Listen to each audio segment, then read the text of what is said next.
আনিস আলমগীর যে বিভিন্ন সময় টক শোতে দেশের বিরুদ্ধে এবং সরকারের বিরুদ্ধে এবং ফ্যাসিস্টের পক্ষ নিয়ে বিভিন্ন ধরনের বক্তব্য উপস্থাপন করে এবং উস্কানিমূলক বক্তব্য প্রদান করে, যার কারণে দেশে একটি অশান্ত পরিবেশ সৃষ্টি হয়। 7 দিন রিমান্ড চাওয়া হয়েছে। বিজ্ঞ আদালত উভয়ের বক্তব্য শোনার পর তার বিরুদ্ধে 5 দিনের রিমান্ড মঞ্জুর করে তাকে জিজ্ঞাসাবাদ করার জন্য তদন্তকারী কর্মকর্তার হাতে ন্যস্ত করেন। আজকে ঢাকা সিএমএম আদালতে উত্তরা পশ্চিম থানার একটি মামলায়, সন্ত্রাসবিরোধী আইনের মামলায় তদন্তকারী কর্মকর্তা এজাহার নামী আসামি সাংবাদিক আনিস আলমগীর তাকে আজকে গ্রেপ্তার করে বিজ্ঞ আদালতে উপস্থাপন করে তার বিরুদ্ধে 7 দিনের রিমান্ড প্রার্থনা করেন।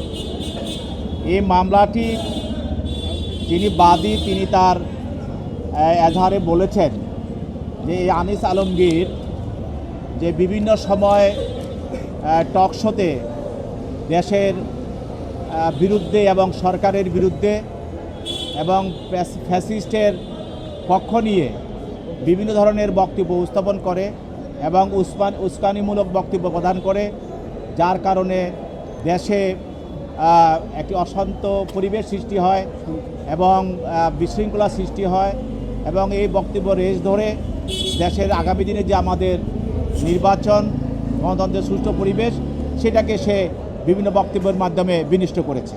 পদ্মা সেতু, মেট্রো রেল এবং এলিভেটেড এক্সপ্রেসওয়ে নির্মাণের গর্বিত অংশীদার বসুন্ধরা সিমেন্ট। এবং সে আদালতে স্বীকারও করেছে যে তার দুইটি, একটি হলো ফেসবুক ভেরিফাইড ফেসবুক আইডি আছে, আরেকটা হলো তার ফেজ আইডি আছে।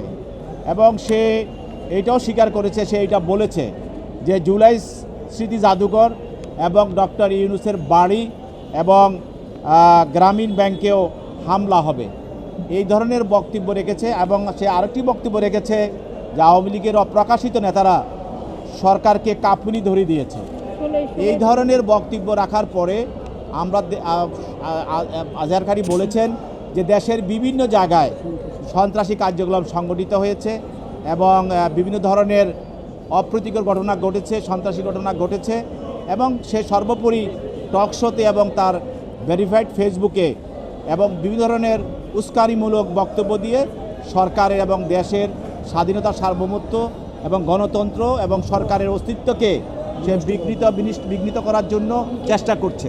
সেই জন্য তাকে তার ওর পরিপ্রেক্ষিতে দেশে সন্ত্রাসী কর্মকাণ্ড সংগঠিত হয়েছে এবং সে যা বলেছে সেটাকে লক্ষ্য করে সেই ধরনের কর্মকাণ্ড দেশে সংগঠিত হয়েছে।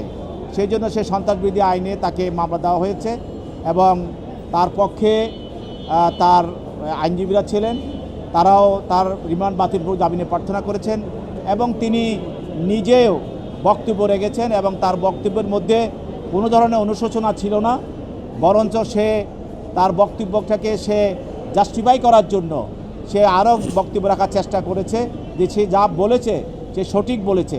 এই ধরনের বক্তব্য রেখে সে দেশের যে তার যে বক্তব্য, সে বক্তব্যকে আলটিমেটলি সে সমর্থনই করেছে।